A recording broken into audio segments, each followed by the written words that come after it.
영적 전쟁입니다. 온 세계가 영적 전쟁이고 이 나라도 영적 전쟁이고 우리 가정, 우리 사회 곳곳이 영적 전쟁입니다. 그래서 기도를 쉬는 죄를 범하는 게 하나님 앞에서 죄라고 말씀하고 있습니다. 요즘 최근에 말씀 보니까 그 제자들이 귀신 들린 그 아이를 고치지 못하니까 예수님께 그 아이를 데리고 옵니다. 그래서 그 아이에게 이 벙어리 되고 기머거리 귀신아 떠나갈지어다 라고 예수님께서 기도를 하니까 그 기머거리 되고 벙어리 되고 기머거리 된 이 귀신이 그 아이에게서 떠나가면서 이 몸이 온전케 되는 것을 보게 됩니다. 그래서 제자들이 물었습니다. 우리에게는 왜 기도했는데 귀신이 떠나가지 않습니까? 예수님께서 제자들에게 말하기를 기도 외에는 이런 유가 나아가지 않는다라고 말씀하고 있습니다. 영적 전쟁입니다. 이걸 제가 물론 이렇게 적용해야 될지 모르겠지만 하나님 앞에서 정말 우리가 보지 못하게 하고 듣지 못하게 하고 말하지 못하게 하는 이런 세상 가운데 지금 우리가 이렇게 와 있지 않는가라는 생각을 해봅니다. 정말 하나님 앞에 자유하다는 것은 무엇입니까? 진리를 듣는 것이고 진리를 말하는 것이고 진리를 보는 것인데 이 가짜들이 너무나 많아요. 자기의 어떤 권력과 어떤 기업은 그 기업의 이윤을 위해서 개개인은 그 자신의 어떤 이해관계의 이익을 위해서 그 모든 어떤 진실, 정직, 옳고 옳은 것 이런 것 선한 것에 대해서 이렇게 잘못 말하고 잘못 듣고 잘못 보게 하는 그래서 이 사람들의 판단력을 흐리게 하는 이제 그런 전 세계 이 분위기가 그렇게 되고 있습니다. 그래서 정말 영적 전쟁인 것입니다. 영적으로 주님 앞에 나가지 않으면 우리가 정말 이 사탄의 세력을 부술 수 없는 거예요. 사탄의 세력은 얼마나 굉장히 교묘하기 때문에 우리가 볼 수 없도록 눈을 가리고 듣지 못하도록 귀를 막고 있습니다. 보지 못하도록 우리의 눈을 갖다가 막는 것이죠. 그래서 이 기머거리 되고 벙어리인 귀신을 통해서 이 세상의 그 흑암의 세력에 대해서 말을 하는 거예요. 보지 못하게 하고 듣지 못하게 하고요. 말하지 못하게 하는 지금 이 마스크 코로나 정치 방역이라고 그러는데 제대로 듣지 못하게 하고 보지 못하게 하고 말하지 못하게 하는 그게 이제 병자만 그런 것이 아니라 어떤 자기의 어떤 목적을 취하기 위해서 권력을 취하고 어떤 자기의 어떤 세력을 확대하기 위해서 그런 것 같아요. 중국 보세요. 문재인 정부도 그렇지만 중국 정부도 그래요. 중국 정부 거대한 땅이지만 거기 들어가면 새로운 세상입니다. 세계의 모든 정보가 그냥 들어오지 않아요. 만리장성 방화벽이라는 엄청난 그런 시스템, 인터넷 만리장성 방화벽 시스템을 통해서 자기들이 용이한 선전할 것은 그 인터넷을 통해서 전 세계에 퍼나르지만 정작 이렇게 이 국민들한테 그 정부에 대해서 반하는 그런 비판하는 그런 말이라든지 하여튼 그런 것은 이 만리장성 방화벽을 거쳐서 들어오는데 그래서 차단이 됩니다. 차단이 돼요. 시진핑 정부에 대해서 이 공산당 중공에 대해서 부정적인 목소리는 다 차단을 하는 거예요. 맞습니다. 그게 무엇입니까? 우리 시진핑 정부가 자기의 권력을 공고히 하고 공산당을 공고히 하기 위해서 그렇게 하잖아요. 국민들의 국민들이 보지 못하게 하고 듣지 못하게 하고 말하지 못하게 하고 조금만 이렇게 이 양심적인 목소리를 내면 지도새도 모르게 잡아가 버리고 권력의 정점에 있어도 시진핑 공산당을 이렇게 지적만 해도 소리 없이 그래서 한 달 후, 두 달 후에 뭐 나타나기도 하고 나타나면 감사하게요. 사라집니다. 아예 뭐 시체도 찾을 수 없는 그런 그런 이 나라가 이 중국이고 우리나라 또한 그렇습니다. 요즘 뭐 민감한 단어 있잖아요. 8.15, 4.15 이것도요. 그 저기 밖에 나가서 막 1인 시위한다고 하면 경찰들이 바로 옵니다. 하지 말라고. 다른 시위는 괜찮은데 이 4.15, 8.15 이런 민감한 또 8.15 이 관련해서 인터넷에 뭐 이렇게 올리면 바로 그 계정이 폭파돼 버립니다. 이 무시무시한 나라입니다. 이게 무슨 그런 거예요. 이 국가라는 엄청난 괴물 같은 정부가 자기들의 이익을 위해서는 이러한 진실, 정직, 선, 올바름 그런 건 없습니다. 그런 건 없어요. 그래서 여러분 정말 이것은 영적 전쟁이라는 거예요. 단지 그 아이가 기먹을 되고 벙어리 된 그 귀신 그걸 말하는 것이 아니에요. 앞으로 이 세상이 어떻게 전개될지를 그 애가 그 귀신의 속박으로부터 벗어나는 것을 통해서 우리는 이렇게 짐작할 수 있고 예측을 할 수 있는 것입니다. 그래서 여러분 정말 기도에 게을리하지 않고 기도를 쉬는 죄를 범치 않고 이 땅 가운데서 정말 하나님과 함께 정말 진리의 목소리를 내는 여러분들 되기를 주님 이름 축복합니다. 오늘 말씀 그 사무엘하 6장 말씀.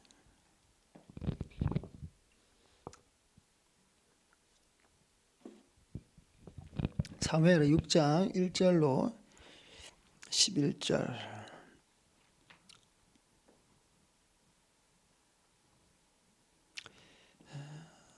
사무엘하 6장 1절로 11절 우리 다 같이 시작. 다윗이 이스라엘에서 뽑은 무리 3만 명을 다시 모으고 다윗이 일어나 자기와 함께 있는 모든 사람과 더불어 바알레 유다로 가서 거기서 하나님의 궤를 메어 오려 하니 그 궤는 그룹들 사이에 좌정하신 만군의 여호와의 이름으로 불리는 것이라. 그들이 하나님의 궤를 새 수레에 싣고 산에 있는 아비나답의 집에서 나오는데 아비나답의 아들 우사와 아효가 그 새 수레를 모니라.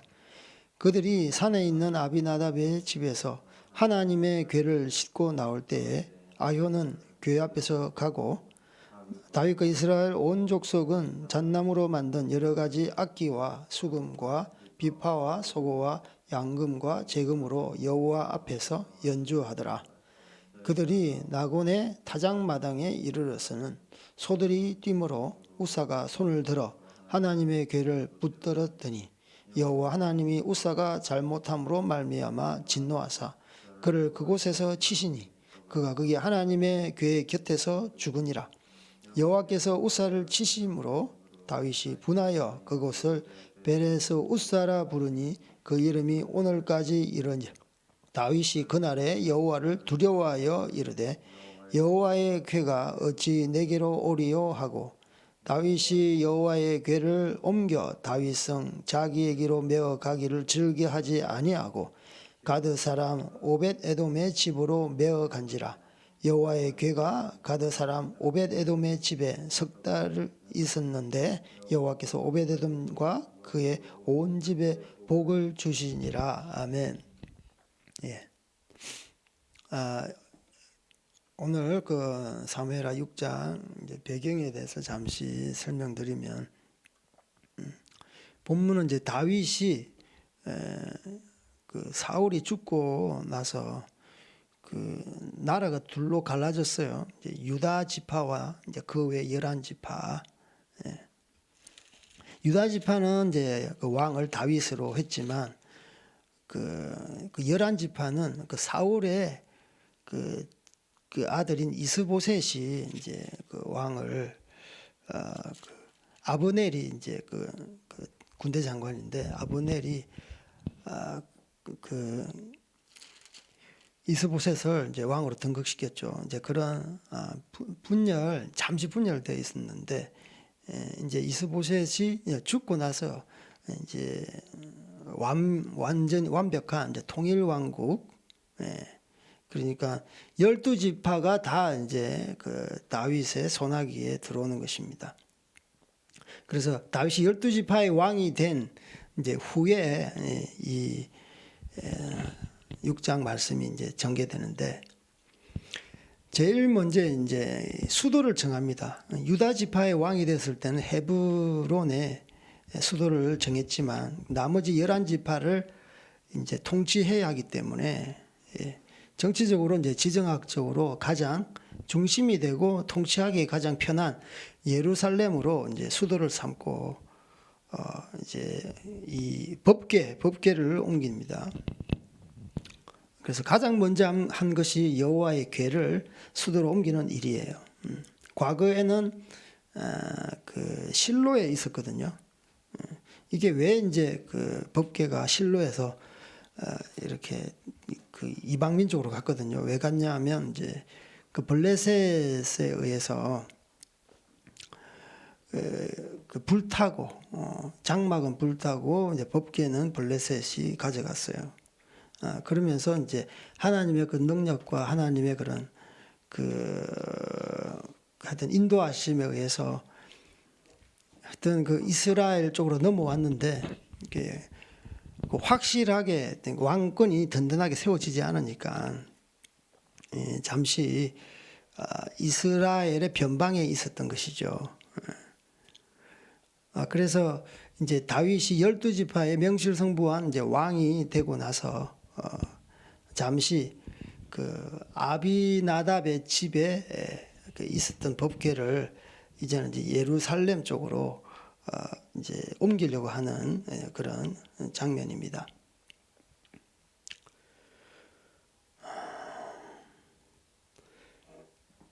저기 이제 1절, 2절 보면은 이제 다윗이 이제 법궤를 옮기기 위해서 3만 명을 모으고 2절 하반절에 하나님의 궤를 메어 오려 하니 그 궤는 그룹들 사이에 좌정하신 만군의 여호와 이름으로 불리는 것이라. 왜 이제 하나님의 궤를 메어 오려고 했느냐? 이 궤는 바로 만군의 하나님이 불리는 이제 그 물건이다, 불리는 것이다라고 말씀하고 있습니다.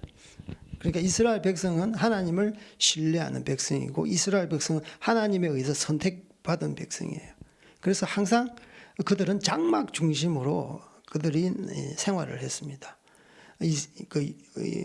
그 출애굽 40년 동안 하나님께서 이스라엘 백성에게 예배자로 세워주시고 그래서 이 장막 중심으로 그들은 진을 쳤고 그래서 장막 중심으로 행진을 하였고 그래서 이 만군의 여호와 하나님의 이름이 그 궤 가운데 임재한다는 것이에요. 그래서 여호와의 법궤, 여호와의 궤는 하나님의 임재를 상징하는 것이에요.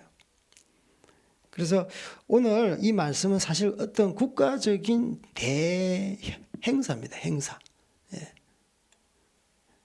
진정한 왕은 누구입니까? 하나님께서 만군의 왕, 만왕의 왕이십니다. 당신이 이 나라를 등극하셔야 됩니다. 이 나라 가운데 취임하셔야 됩니다. 우리나라도 새로운 대통령이 되면 취임식이 아주 성대하게 치러집니다. 그때 막 이렇게 자기의 비전을 청사진을 말하잖아요. 문재인 대통령이 국민들 한 번도 경험하지 못한 새로운 어떤 세계로 우리를 이끌어 지금 가고 있습니다. 그리고 그때 뭐 지금도 많이 회자되는데 뭐 이렇게 기회는 공평하게, 과정은 공정하게, 결과는 정의롭게 뭐 이렇게 아주 굉장히 엄청난 명언을 남겼는데 지금 뭐 이루어지는 게 없잖아요. 전혀 없어요. 그래서 이런 이제 와중에 있는 거예요. 최근에도 지금 북한이 그 국경절 하면 공산주의 국가에는 굉장히 큰 행사를 합니다. 국경절. 중국도 마찬가지잖아요. 10월 1일 국경절 앞에 열병식이 천안문 광장 앞에 열병식이 진행되고 있고, 그래서 국가 주석과 모든 그 공산당 당원들이 앞에 나가서 그렇게 그거 사열하는 걸 봅니다. 엊그제 제가 이 북한 열병식을 하는 걸 봤어요. 잠시 봤는데 그 야간에 0시에 하더라고요. 새벽에. 뭐 전기도 없을 텐데 불을 켜고 막 하더라고요. 진짜 성대하게 하더라고요. 그 보니까 막 얼굴에 그 환희와 기쁨, 그리고 김정은이가 막 또 이렇게 연설할 때 눈물 흘리니까 미안하다고 막 그러니까 또 눈물 흘리면서 막 그런 장면들. 예. 자기 할아버지가 그 북한 인민들을 위해서 공약한 게 있잖아요. 뭐 이밥에 고깃국. 이밥이 뭐냐 하면 하얀 쌀밥을 말합니다. 뭐 지금까지 그 공약이 지금 성취가 안 됐잖아요. 공약이 이루어지지 않았잖아요. 그런데 그 무기를 보니까 최첨단 뭐 미사일 이런 방사포, 핵무기 뭐 이런 것들이 절비한데 참 마음이 아니 배가 고파서 이렇게 굶어 죽는 백성들을 보면서 진짜 쇼를 하고 있다라는 생각을 많이 해봤어요. 진짜 쇼도 이런 큰 이벤트 같은 쇼가 없다. 그래서 국가 기강을 이렇게 바로 잡기 위해서는 쇼를 해야 되는 거예요. 국가 기강을 강한 군사력에 의해서 이 국력은 이렇게 표현되는 것이거든요. 그 이제 여기서 12지파의 이제 왕으로 등극하기 위해서 정말 하나님의 어떤 그 스포트가 있지 않으면, 그러니까 여호와의 법궤가 그게 이제 굉장히 실질적이지만 이스라엘 백성에게는 굉장히 상징적인 그런 의미가 있습니다. 그래서 12지파의 왕이 되고 나서 제일 먼저 한 것이 그 이스라엘 변방의 그 아미다답의 집에 보관되어 있던 법궤를 이제 예루살렘으로 옮기는 이 사역이 굉장히 큰 사역인 것이죠. 그래서 이제 그 여호와의 궤를 이제 수레에 싣고 모셔오는 거예요. 그래서 5절에 보니까 이제 여러 가지 악기를 동원합니다. 여러 가지 악기와 수금과 비파와 소구와 양금과 제금으로 여호와 앞에서 연주하더라. 그러니까 이 하나님 앞에 정말 이 예배를 성대하게 하는 것이죠. 그런데 불상사가 생겼어요. 6절 이하에 보면은 이제 그 수레에 싣고 법궤를 수레에 싣고 이제 점점 예루살렘으로 가까이 오는데 그 나곤의 타작마당에 이르러서 소들이 이렇게 뛰어요. 뛰니까 그 아미다답의 아들이 앞에는 이제 아들 둘이 있는데 우사와 아효가 있어요. 아효가 앞에 수레를 갖다가 이렇게 끌고 우사는 아마 뒤에서 이렇게 밀거나 하여튼 뒤에서 갔던 것 같아요. 그래서 소들이 뛰니까 여호와의 법궤, 하나님의 궤가 막 이렇게 수레에서 이제 이탈되려고 하니까 우사가 하나님의 궤를 붙들었어요. 붙들으니까 하나님께서 이제 그 거룩한 곳을 누구나 함부로 만지면 안 되잖아요. 레위 족속 외에는 만지면 안 되거든요. 그래서 여호와의 궤 곁에서 이제 적사하는 사건이 발생합니다. 저는 여기서 이제 그 다윗의 큰 이제 자기의 권력을 이제 공고히 하고 12지파를 이제 다스리기 출발점에서 이런 엄청난 큰 실패인 거예요. 이거는 어떻게 보면 백성들한테 이것을 통해서 어떤 그 여론을 등에 업고 아주 당차게 새 출발을 해야 되는데 이 실패로 인해서 이제 백성들의 그 민심도 입 안 되고 좋지 않겠죠. 예, 굉장히 좋지 않아요. 저는 여기서 보면서 무슨 어떤 그 죄를 저질렀나, 무슨 죄를 저질렀나. 여러분 다 아시는 뭐 그 죄인데요. 그 하나님 말씀대로 행하지를 않았어요. 하나님 말씀대로. 원래 이제 하나님의 법궤를 옮기려면 다른 어떤 인간 인위적으로 만든 어떤 도구라든지 그리고 어떤 동물 짐승을 활용해서 그 궤를 옮기면 안 됩니다. 반드시 사람이 옮겨야 되고 어떤 사람이냐? 아무 사람도 아니에요. 바로 제사 레위 지파가 그것을 옮겨야 되는 거죠.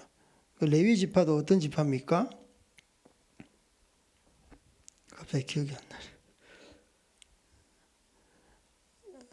예. 고핫 자손이 그 머라리 게르손 고핫인데 고핫 자손이 여호와의 법궤를 반드시 매야 합니다. 그런데 이것을 짐승한테 시키고 또 수레에 또 이렇게 태워서 이러한 불상사가 생기게 된 것이죠. 저는 이제 이걸 보면서 이제 소가 갑자기 잘 오다가 왜 그 타작마당에서 그 막 뛰었냐. 예. 사실 그전에는 계속 수레로 계속 이렇게 이동을 했습니다. 블레셋이 이스라엘 그 지역으로 옮겨줄 때도 수레로 다 옮겼어요. 그런데 왜 예루살렘으로 들어오려고 하는데 그것도 하필이면 타작마당에서 이렇게 됐느냐. 물론 결과론적으로 말하면 하나님 말씀대로 하지 않았기 때문에 그렇습니다. 근데 이제 소가 이제 쭉 가니까 예, 배가 고프잖아요. 타작마당에 막 이렇게 곡식들이 떨어져 있고 배도 고픈데 그래서 먹으려고 이 족보로 가야 되는데 이쪽으로 가려고 탁 이렇게 했는데 보통 소가 2마리인데 이 소는 직진하려고 그러고 이 소는 저기 가서 이제 나락을 먹으려고 하다가 이렇게 물론 하나님께서 다 계획한 거예요. 그러니까 짐승이 막 발작을 하는 거예요. 예, 서로 엇갈리니까. 이거 우리는 상황적으로 생각해봐도 금방 알 수 있습니다. 왜 타작마당에 들어가는데 발작을 하느냐. 물론 하나님의 어떤 그 인도하심과 계획하심과 그분의 섭리 가운데 있는 거예요. 말씀을 지키지 않으니까 그렇게 하는 거예요. 말씀을 지키지 않아. 이건 반드시 아무 사람도 해도 안 돼. 고아 자손, 레위 지파 중에서 고아 자손만이 해야 되는 거예요. 그 사람이라는 게 어떤 미션, 어떤 사명, 어떤 거룩한 자로서 기름 부음 받은 자는 어떤 목적을 향해서 달려가죠. 사명을 위해서 달려가요. 그 주변에 먹고 싶은 유혹, 자고 싶은 유혹, 자기 어떤 쾌락 그런 것을 누를 수 있는 거예요. 그런데 짐승과 일반적인 그 거룩한 기름 부으심을 받지 않은 다른 지파들은 이렇게 할 수가 없는 것이죠. 그래서 이 법궤 움직이는 것은 특별하게 하나님께서 선택받은 고아 자손, 하나님께서 명령한 고아 자손만이 이렇게 옮겨야 되는데 그렇게 하지 못했던 것입니다. 그래서 말씀대로 행하지 않는 자는 어느 순간은 잘 돼요. 예. 평탄한 것 같아요. 그러나 그게 쌓여서 어떤 상황과 환경이 딱 이렇게 당도했을 때 하나님께서 그 사건을 통해서 한꺼번에 무너뜨리는 그런 일들이 많잖아요. 처음에 하나님 말씀에 위배했다고 나서 그 즉시 바로 하나님께서 회초리를 대십니까? 그렇지 않아요. 인생이라는 게. 그게 쌓이고 그런 거예요. 그러면 왜? 사실 다윗이 지시했어요. 새 수레를 준비해서 이렇게 해서 옮겨라. 그런데 우사가 죽어요. 우사는 죄가 없어요. 하라는 대로 시키는 대로 했을 뿐입니다. 근데 제가 보니까 이 아비나답의 그 집이 이 법궤를 갖다가 무려 15년 이상이 그 집에 있었습니다. 굉장히 큰 기간이잖아요. 굉장히 긴 기간이에요. 그런데 그 뒤에 이제 아까 오벳 에돔이 이제 나오는데 이렇게 이 법궤 옮기는 것을 실패하고 나서 그 다윗이 이제 두려워서 이 오벳 에돔의 집에 잠시 11절에 보니까 석 달을 갖다가 거기에 법궤를 머무르게 했어요. 그런데 석 달 동안 어떤 일이 일어났느냐? 하나님께서 오벳 에돔과 그의 온 집에 복을 주시니라. 예. 이 말은 사람들이 다 보고 그것을 이렇게 눈으로 확인하는 것을 이 실제적으로 현세의 복을 말하는 거예요. 예. 현세 이제 번영하는 그런 복을 말하는 것인데, 그래 15년 이상 동안 아비나답의 집이 있었는데 성경에는 그런 말이 없습니다. 예. 단지 지키기만 지켰다는 거예요. 하나님과 같이, 이것은 이제 우리가 적용을 하면 하나님과 같이 이렇게 신앙생활을 한다고 하지만 그 하나님의 말씀에 근거해서 생활하지 않는 거예요. 어떤 할머니가 뭐 이런 고백을 하더라고. 자기는 30년 동안 예수님을 믿었는데 그동안 성경을 안 보고 이전에 유교적이고 불교적인 그런 그런 형태로 아침에 그냥 새벽 기도해서 일찍 교회 갔다가 교회 기도하러 가고, 그리고 뭐 목사님 말씀 듣고, 목사님 말씀을 듣는 것이 뭐 시골에는 뭐 그렇게 아주 평범하게 이렇게 말을 하잖아요. 그래서 하나님께 종교 생활을 했다. 그래서 말씀을 어떻게 공부하면서 말씀의 어떤 달고 오묘한 맛을 느끼고 나서, 야, 30년 후에 내가 이렇게 하나님 말씀이 달고 그렇게 꿀맛 같은 이렇게 맛인 줄 몰랐다라고 고백해요. 그러면서 내가 성경 공부를 하겠다. 그러니까 하나님과 함께 법궤와 함께 15년 이상 동안 같이 함께 있었지만 그냥 이 성경을 지키듯이 그냥 보존만 했는 거예요. 그 말씀대로 실행하고 공부를 하거나 그 말씀에 대해서 긴가민가에 대해서 전혀 의심하지 않고, 그 말씀을 또 깊이 파지도 않고, 또 그 말씀대로 실천하지도 않고. 그러나 3개월 동안, 석 달 동안 있었던 오벳 에돔은 어떻게 했습니까? 거룩한 하나님의 말씀대로 생활을 했을 때 그의 모든 소유에 복을 주셨다. 경제적인 복, 번영복, 그 집 가운데 하나님의 나라가 임하는 그 복을 주신 거예요. 그래서 우리가 예수님을 믿어도요, 사실 그 예수님을 믿을 때 집안이 확 이렇게 사실 뭐 갑자기 잘 되지는 않잖아요. 저희 어머니도 예수님을 믿을 때 처음에는 물론 아들 따라 믿었는데 막 이렇게 그 불운이 닥치는데 잘 안 되는 거예요. 저희 아버지가 막 사고도 나고 교통사고도 자주 나고, 그래서 주변에서 너 종교를 바꿔서 그런 게 아닌가 뭐 그런 말도 하시고, 근데 옆에 있는 권사님들 다른 이제 그 믿음의 사람들은 예수 믿으면 사탄이 그냥 안 든다, 흔든다고, 하나님을 제대로 믿지 못하게 흔들어요. 그래서 교회를 가면서 내가 예수님 때문에 생활을 자꾸만 바꾸려고 하면 사탄이 저항을 하는 거예요. 그런데 그냥 종교 생활만 하면 우소해, 매관심, 괜찮습니다. 그런 게 안 일어나요. 그런데 성경대로 살아보려고 하면 그런 저항이 있는 거예요.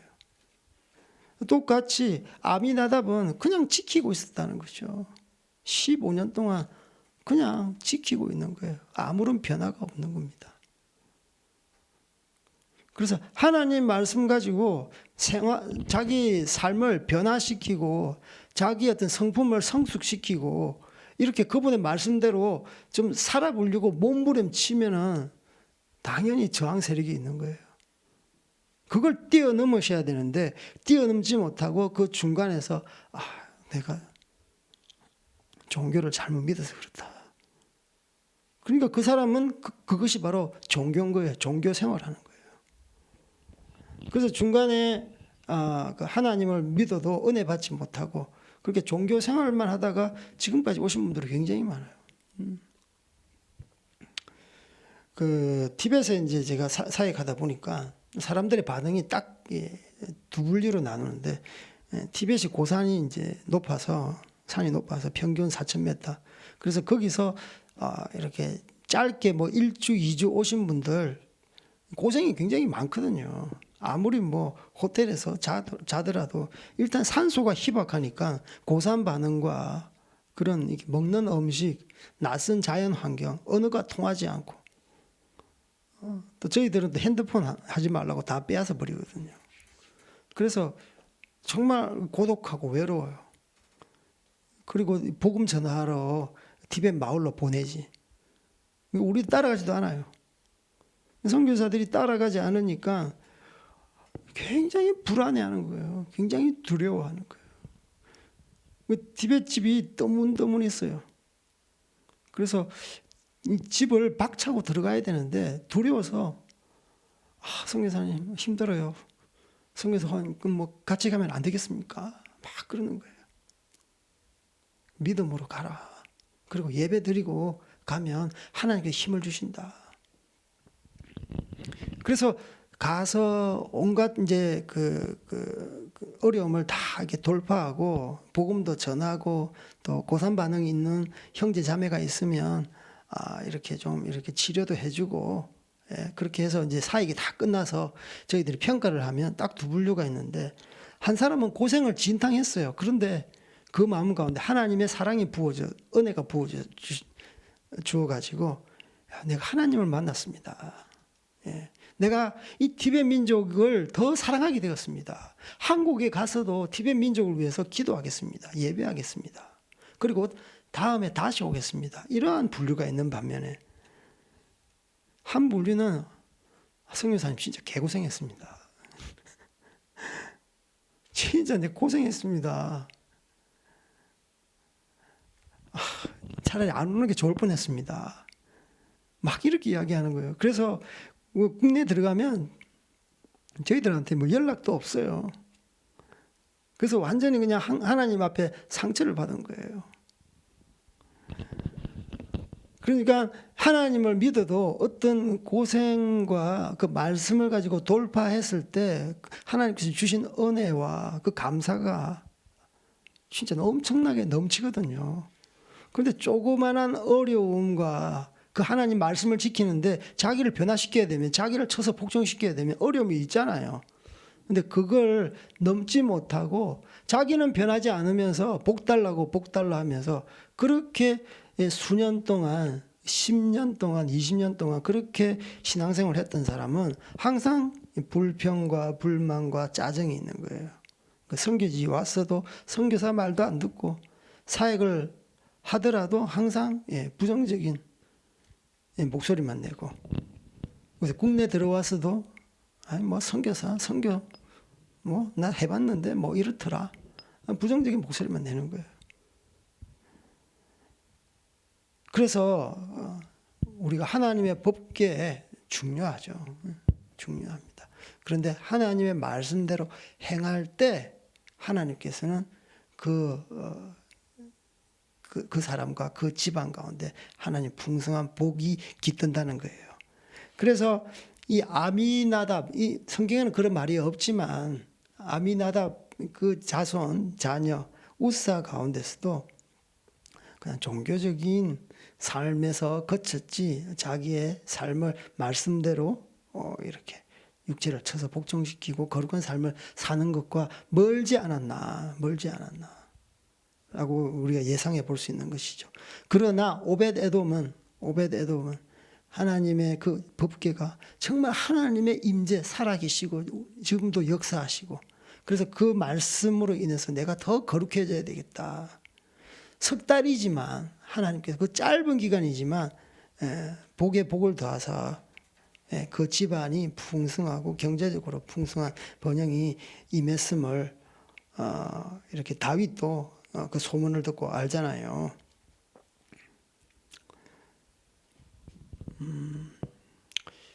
저는 이제 그 말씀대로 순종을 한다고 했을 때 그 최근에 이제 그 모세 그 우리 출애굽하면서 이스라엘의 그 영도자 지도자 모세에 대해서 생각을 해보. 처음에 모세에게 이게 명령을 이렇게 사명을 주었을 때 이스라엘 백성을 그 종된 애굽의 집에서 이렇게 이끌어서 이렇게 자유케 해라. 그래서 하나님이 예배하는 예배자로 만들으라고 했을 때 바로에게 나가는 게 쉽지 않잖아요. 그 절대 왕권 그 바로 앞에서 이 당당하게 말한다는 게 쉽지 않은데 하나님 모세가 사실 굉장히 지적으로도 그리고 굉장히 그 해박하고 똑똑한데 하나님 제 입이 어눌합니다. 성경에 보면 출애굽 4장 10절에 보면 모세가 여호와께 이르되 오 주여 나는 본래 말을 잘하지 못하는 자니이다. 주께서 주의 종에게 명령하신 후에도 역시 그러하니 나는 입이 뻣뻣하고 혀가 둔한 자이니이다. 여호와께서 그에게 이르시되 누가 사람의 입을 지었느냐 누가 말 못하는 자나 못 듣는 자나 눈 밝은 자나 맹인이 되게 하였느냐 나 여호와가 아니냐. 이제 가라 내가 내 입과 함께 있어서 할 말을 가르치리라. 모세가 이르되 오 주여 보낼 만한 자를 보내소서. 끝까지 너에게 할 말을 주겠다고. 입을 누가 창조했느냐? 내가 창조하지 않았느냐? 너는 가서 그냥 그 앞에 서서 내가 하는 말을 네 머릿속에 생각하지 말고 그냥 말을 해라. 선포해라. 그렇게 했는데도 순종하지 못하고 있는 그 모세를 바라보게 되는 거예요. 여기서 그 히브리어를 잠깐 제가 살펴보니까 나는 본래 말을 잘하지 못하는 자니이다. 그리고 맨 뒤에 혀가 둔한 자니이다. 이게 원래 히브리어로 할례받지 않다는 입이에요. 내 입이 내 혀가 할례받지 않았습니다. 이런 거예요. 굉장히 교만한 말이에요. 나는 말 못합니다. 나는 입이 뻣뻣합니다. 저도 뭐 말 주변이 그렇게 없는데 제가 여기서 하나님 앞에서 난 말 주변이 없어서 설교 못해요. 다른 사람은 아주 유창하게 설교 잘합니다. 왜 나를 이렇게 세우십니까? 이거하고 똑같은 것이죠. 그래서 믿음으로 하는 것이죠. 믿음으로. 그런데 할례 받는다 안 받는다는 것은 주체가 누굽니까? 할례를 주는 쪽은 누구십니까? 하나님이잖아요. 내가 받고 싶으면 할례가 받고 받기 싫으면 거절하는 게 아니에요. 이스라엘 백성이면 모두가 할례를 받아야 되는 거예요. 그리고 그 모세는 받는 쪽이에요. 하나님이 주는 것이고. 그러니까 내가 네 입을 할례해서 너 입 가운데 나의 말을 너 입에 두겠다라고 말을 하고 있는 것이죠. 그 하나님 앞에 순종한다는 것은 무엇인가? 진짜 믿음인 것 같고요. 그 말씀에 순종하고자 하는 그 하나님 앞에 그런 헌신인 것 같습니다. 하나님은 말씀하세요. 내 말씀대로 행해라. 나는 너의 그 뭐 장점, 단점 보지 않는다. 내가 잘합니다. 말 잘합니다. 설교하겠습니다. 저 사람 말 못합니다. 저 사람 시키지 마시고 내가 말 잘하니까 설교하랍니다. 하나님은 그렇게 하는 자를 또 사용하시지 않아요. 아무리 잘해도 하나님께 쓰시고자 하는 그릇이 있어요. 그래서 그 거룩한 자를 쓰시는 거예요. 그래서 하나님은 어떤 자를 쓰십니까? 하나님과 가까운 자, 관계가 좋은 자. 그게 바로 예배자인 거예요. 예배자를 통해서 하나님께서는 사명을 주시는 거예요. 예배자를 통해서 전도자를 주시는 거예요. 예배자를 통해서 기도자를 주시는 거고 예배자를 통해서 이 땅의 통치자를 세우는 겁니다.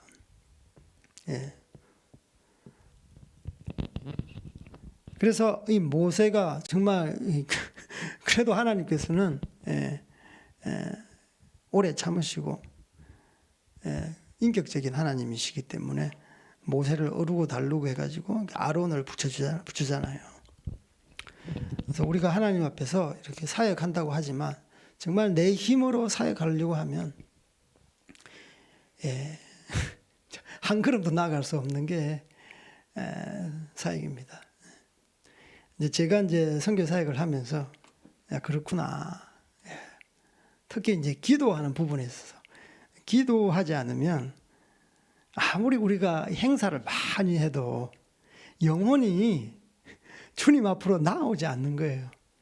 그러니까 저희들이 이제 수련회를 할 때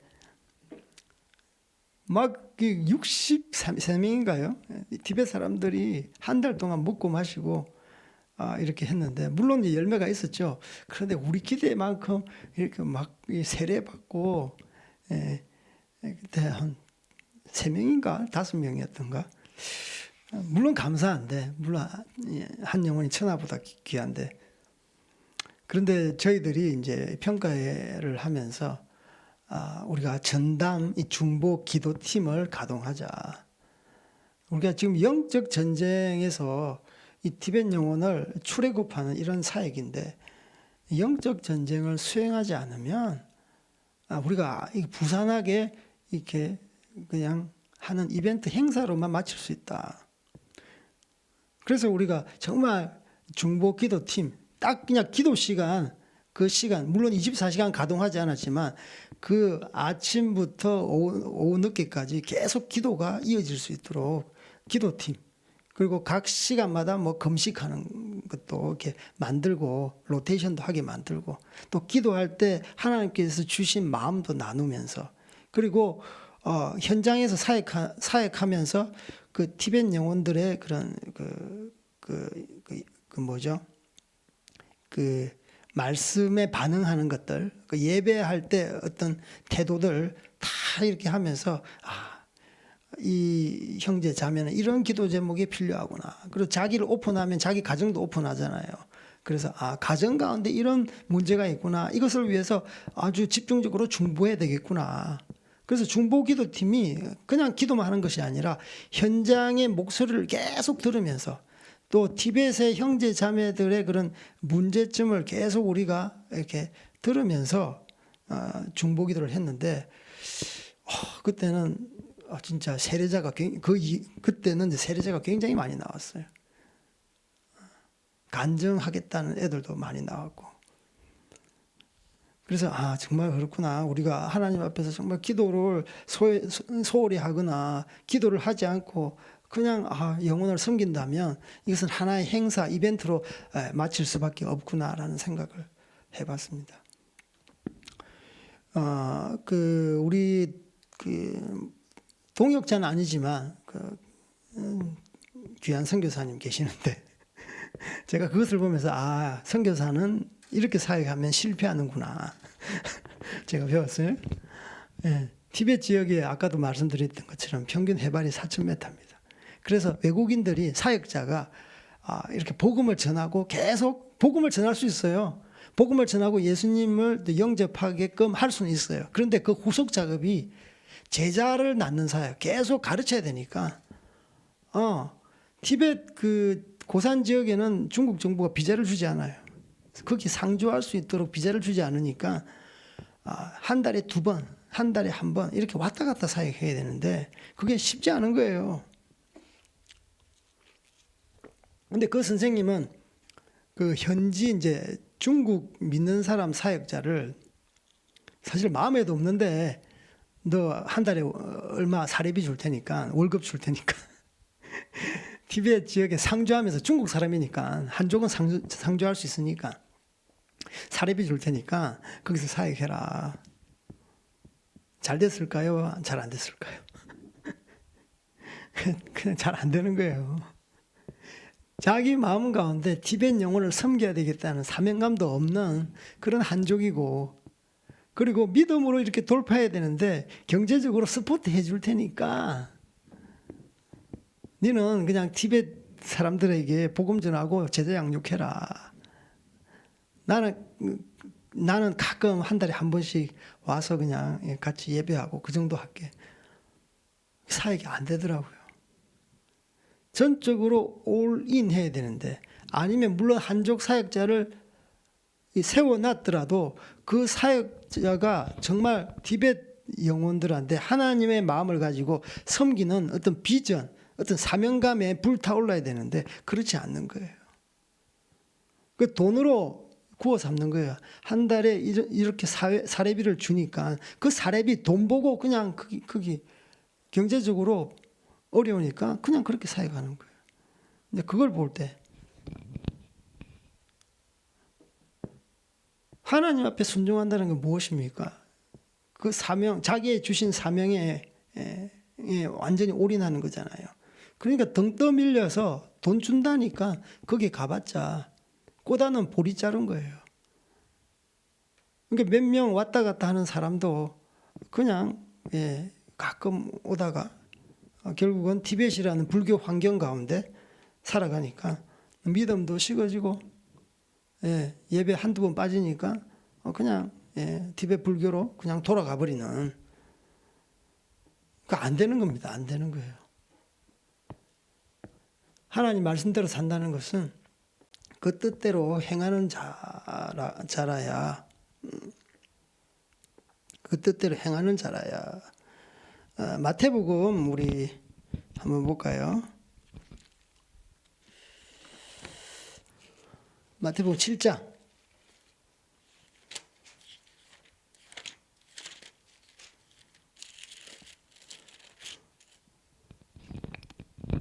마태복음 7장 21절. 나더러 주여 주여 하는 자마다 다 천국에 들어갈 것이 아니요 다만 하늘에 계신 내 아버지 뜻대로 행하는 자라야 들어가리라. 그날에 많은 사람들이 나더러 이르되 주여 주여 우리가 주의 이름으로 선지자 노릇하며 주의 이름으로 귀신을 쫓아내며 주의 이름으로 많은 권능을 행하지 아니하였나이까 하리니. 그러니까 뭡니까? 하나님의 뜻대로 행하는 자, 순종하는 자가 하나님 나라 들어간다고 그랬잖아요. 하나님 말씀을 알지만 행하지 않는 자는 지옥에 들어간다는 것을 말씀하고 있는 거예요. 하나님 말씀대로 사역을 하죠. 그런데 행함이 없어요. 주님의 이름으로 선지자 노릇도 해요. 이렇게 말씀도 전하고 또 귀신도 쫓아내요. 주님의 이름으로 많은 권능도 행합니다. 어떤 사람을 말합니까? 이것은 바로 전문 하나님의 사명을 가지고 있는 사역자, 그래도 잘 믿는 사람이에요. 한때는. 그러나 하나님께서 말씀하시는 거죠. 내가 너희를 도무지 알지 못하니 불법을 행하는 자들아 내게서 떠나가라. 그러므로 누구든지 나의 이 말을 듣고 행하는 자는 그 집을 반석 위에 지은 지혜로운 사람 같으니. 이제 그러니까 아름다운 집을 짓는다고 해서 그 집이 그냥 존재하는 것이 아니라 반석, 예수 그리스도 그 이름, 그 위에 집을 지어야지 아무리 초가삼간이라도 흔들리지 않고 풍랑에 부서지지 않는다는 이제 뒤에 비유의 말씀이 있습니다.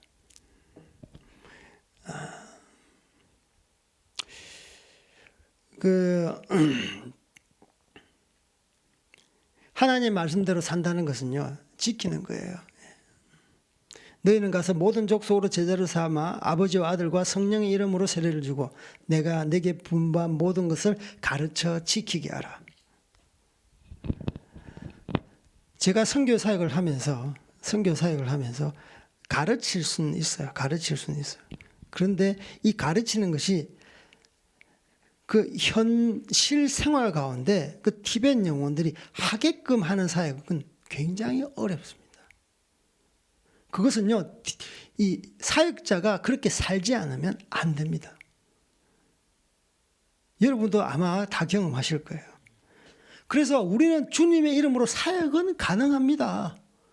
뭐 이렇게 사역비도 받고, 겉으로 보면 막 수련회도 하고, 앞에 복음 메시지도 하고, 예수 그리스도 이름으로 명한다, 묶임을 받고, 뭐 이렇게 이 질병아 떠나갈지어다 할 수는 있어요. 그런데 가르쳐 지키려면 그 스승인 선생님이 그렇게 생활하지 않으면 그런 제자가 생산되지 않는다는 거예요. 이건 무시무시한 말씀입니다.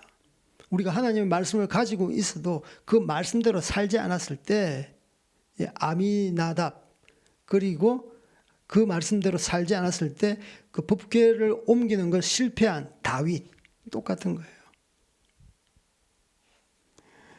그것은요 우리가 사역하다 보면 그것은 진짜 뼈저리게 느낍니다. 물론 제가 큰 사역을 했다 그건 아니지만 사역을 하다 보면 그게 큰 사역이든 작은 사역이든 내 삶 가운데 그렇게 살지 않으면 그들 앞에 메시지를 던질 때도 힘이 안 나요. 하나님이 너 그렇게 살지 않는데 그렇게 말을 하면 제 마음과 양심 가운데 이렇게 뾰족한 송곳으로 찌르는 것 같아요. 너 그렇게 안 살면서 뭐 그렇게 그런 말을 하냐. 예. 그러니까 유창하게 말을 하고 덜 유창하게 말을 하든지 상관이 없는 것 같아요. 여기서 덜 유창해도 정말 삶으로 살아내면서 설교를 하는 것은 그 설교 듣는 사람들이 다 알더라고요. 야, 저렇게 살면서 이렇게 메시지를 갖다가 던지는 것이 막 우리 마음 가운데 팍팍 바뀌는 거예요. 설교자도 그런 거예요. 만약 설교자가 그렇게 살지 않으면서 아주 파워풀하게 이게 한다. 그렇게 될 수 있어요. 그런데 하나님께서는 그 사람은 쓰고 그 사람은 그렇게 활용을 하고 그 사람은 천국에 못 들어갈 확률이 굉장히 많은 겁니다. 보세요. 하나님께서 사용만 하고 그냥 쓰이는 거예요. 활용당하고 그냥 결국은 하나님 앞에 이렇게 천국 가운데 들어갈 수 없는 그런 비참한 말로가 될 수 있다는 것을 말씀하고 있는 겁니다. 그래서 자기가 사역자라면 그래도 말씀대로 행하고 그 행함을 가지고 제자들에게 제자 양육을 할 때 그 강력한 그 메시지가 나오는 것이고 그리고 그것이 현지인으로 하여금 제자로 서게 만드는 힘이 되는 것입니다. 저는 이제 교회 가운데 다윗이 했던 잘못을 보면요, 굉장히 그 정성이 있잖아요. 온갖 악기로 하나님을 찬양하고요, 술에도요 새겁니다. 새거 한 것도 아니고 또 앞에서 끌고 뒤에서 이렇게 딱 받쳐주고 또 3만 명이라는 사람을 갖다가 차출해가지고 성대하게 이렇게 하나님을 사랑하니까. 그러나 자기의 방식인 거예요. 자기의 방식. 이걸 알아야 돼요. 말씀대로 행한다는 것은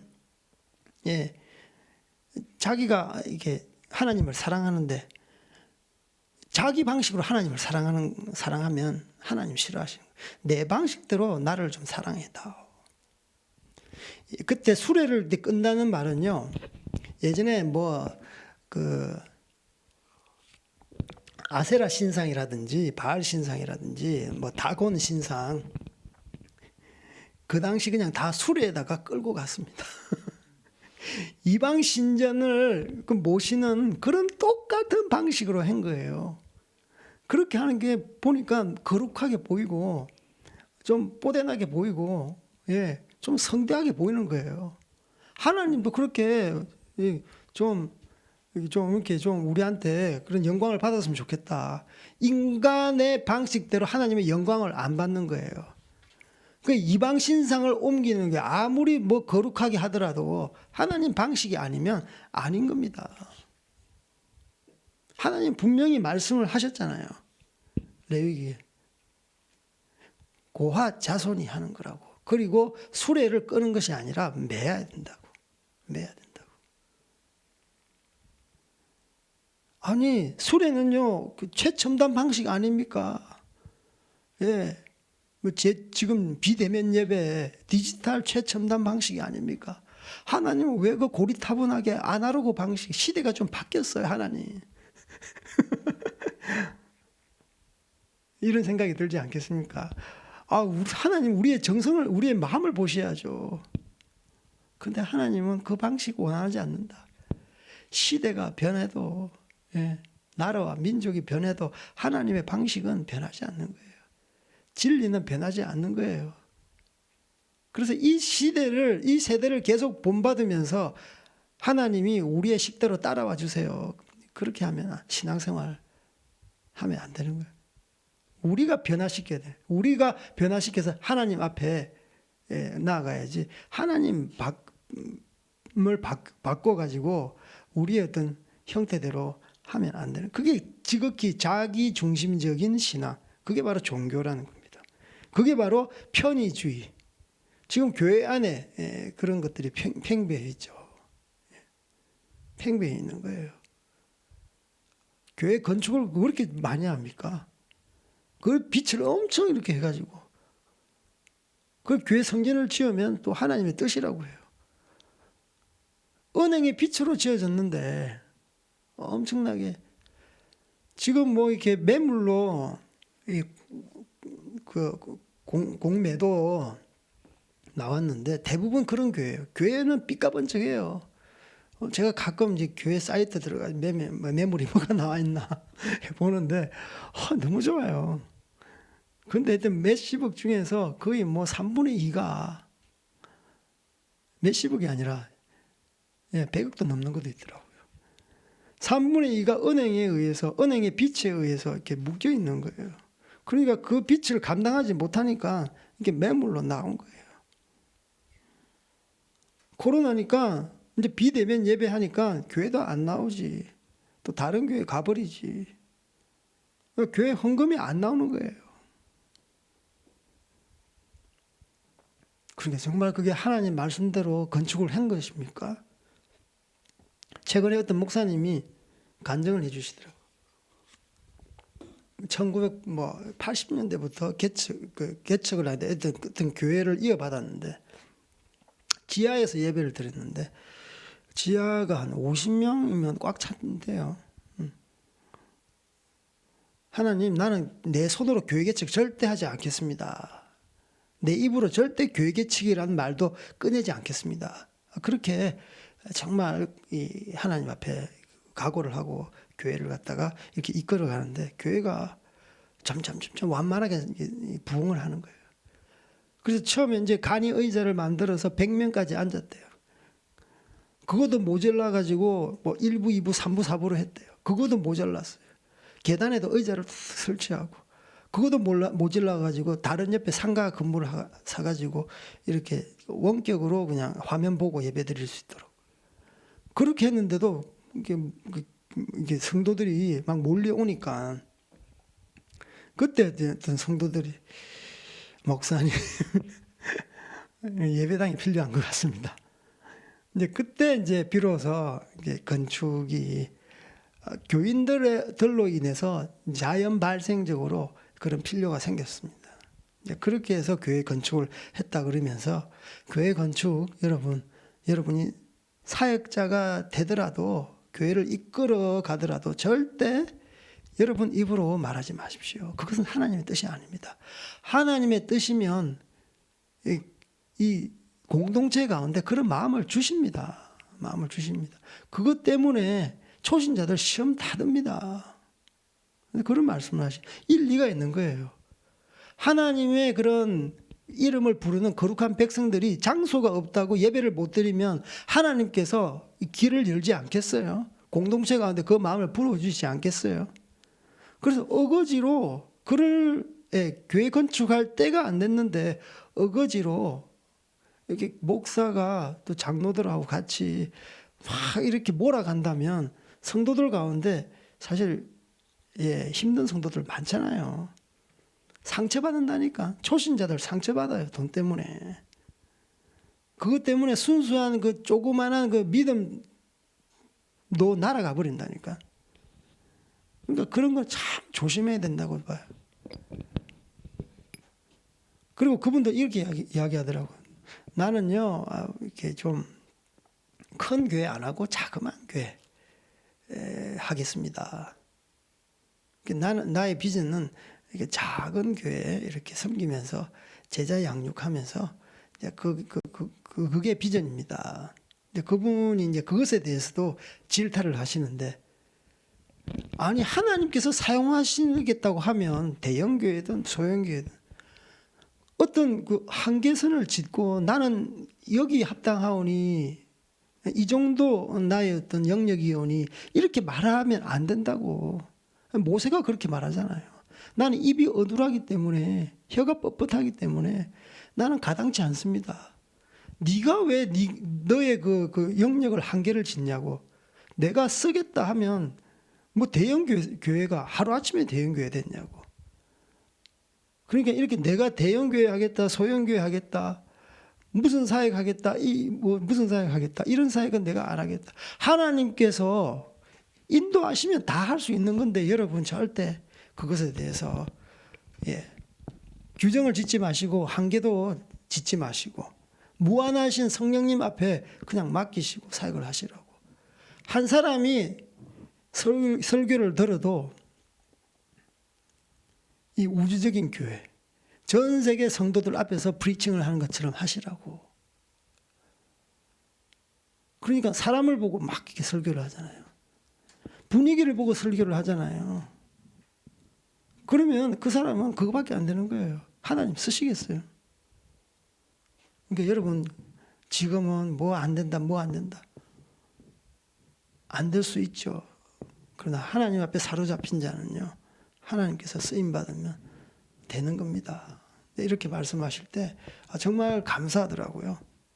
이 땅 가운데 하나님의 명령 앞에 순종하는 것이 무엇인가? 나를 내려놓고 하나님의 임재하심이 내 가운데, 법궤라는 거죠. 하나님의 임재하심이 내 가운데 왕성할 때 우리의 어떤 우리의 어떤 그 역량을 뛰어넘어서 하나님은 하나님의 일을 우리를 통해서 감당하시는 것입니다. 그래서 정말 이 교회가 어떤 종교 다원주의, 편리주의, 금권 만능주의 거기서 벗어나야 되는 거예요. 교회가 거룩해지지 않으면 하나님 말씀대로 사용할 수가 없는 거예요. 이렇게 하면 되겠지, 저렇게 하면 되겠지. 인간적인 방법도 다 하나님 성경 말씀대로. 그래서 칼빈이 종교개혁을 할 때 오직 성경이라고 그러는데 그 안에 강론에 보면 토탈 성경이에요. 오직 성경하면 성경 말씀을 한 부분만 보고 그러는데 토탈 전체 성경을 가지고 이 교회 사역을 해라. 하나님의 교회를 이끌어라. 그래서 토탈 스크립투라라고 이야기해요. 중요한 겁니다. 오직 성경하면서 성경 어떤 나한테 맞는 한 구절 몇 구절 외우고 또 성경 말씀이 여기하고 저기하고 이렇게 충돌될 수도 있어요. 또 그것이 다른 곳에서 그것이 해결될 수 있습니다. 그래서 전체적인 성경 말씀을 아울러서 이렇게 성경을 봐야지, 이게 한 몇 구절 어떤 부분 그러면 사실 잘못된 이단 쪽으로 빠질 수 있는 것이죠. 그래서 토탈인 거예요. 모든 성경 앞에 우리가 하나님 말씀대로 살아갈 때 우리 교회가 다시 이렇게 거룩해지고 깨끗해지는 것입니다.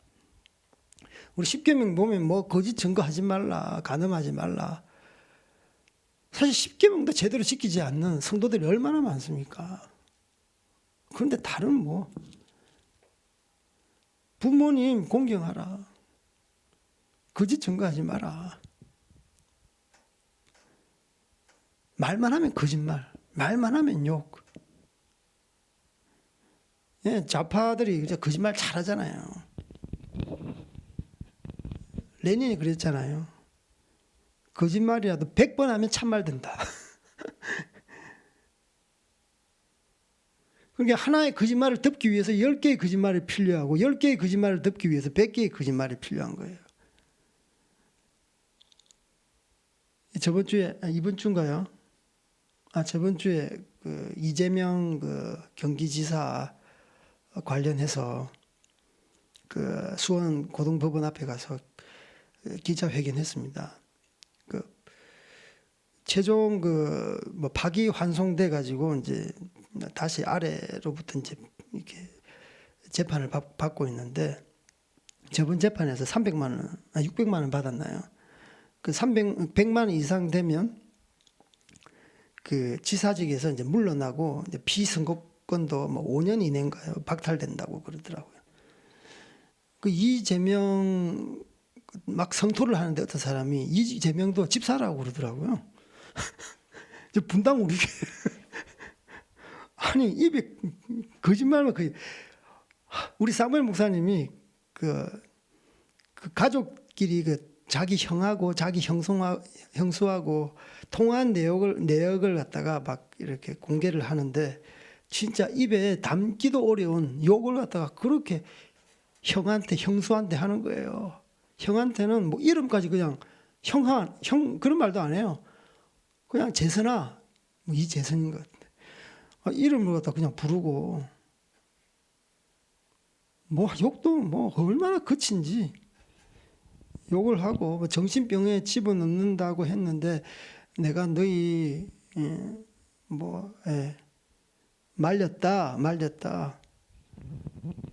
그 방송에 나와서도 그러잖아요. 방송 그 토론회인데 거짓 증언했잖아요. 거짓 증언. 형을 강제 뭐 입연시켰는데 뭐 안 했다. 그게 아니다. 이재명이가 막 거짓 증거하는데 그 최종 판결에 이렇게 나왔어요. 표현의 자유다. 표현의 자유를 이제 이걸 죄라고 정죄하면 표현의 자유를 침해할 수 있다. 아니, 거짓말하는 게 무슨 표현의 자유를 침해합니까? 말도 안 되는 말이죠. 그러니까 우리나라가 이 법적으로도 이 공인이 될 만한 사람인데 공인인데 경기지사면 또 지금도 뭐 대선 주자 뭐 1, 2위 하잖아요. 이런 사람인데 뭐 날만 새면 거짓말, 밥 먹고 거짓말. 국민들에게도 뭐 표현의 자유, 왕성한 표현의 자유를 이렇게 망가뜨릴 수 있으니까 거짓말도 뭐 해라 이 말이잖아요. 그러니까 제가 그 뭐 기자회견 하면서 야 집사였구나. 집사였는데 기본적인 거짓 증거하는 것에 대해서도 이렇게 마음대로 죄를 범했구나 그런 생각이 들더라고요. 그래서 이 세상은요 정직하고 선하고 올바르고 의롭고 거기서 대해서 눈을 감고요. 자기의 이익을 위해서는 그게 기독교인이든 아니든 상관없이 자기 이익이 된다면 어떤 거짓말도 밥 먹듯이 하는 이런 세상입니다. 아까도 제가 잠시 말씀드렸던 것처럼 영적 전쟁입니다. 영적 전쟁이에요. 귀먹고 벙어리 된 그런 귀신이 무엇입니까? 우리를 벙어리 되게 만들고요. 귀머거리 되게 못하게, 눈을 보지 못하게 하는 그런 거예요. 말하지 못하게 하고 보지 못하게 하고 듣지 못하게 하고 뭘 듣고 뭘 봅니까? 하나님의 말씀, 하나님의 진리, 하나님의 선, 하나님의 의를 행하지 못하게 하고 듣지 못하게 하고 그래서 우리의 양심이 화인 맞게 만드는 겁니다. 그러니까 말씀 앞에 바로 서라. 그래서 지켜 행하라.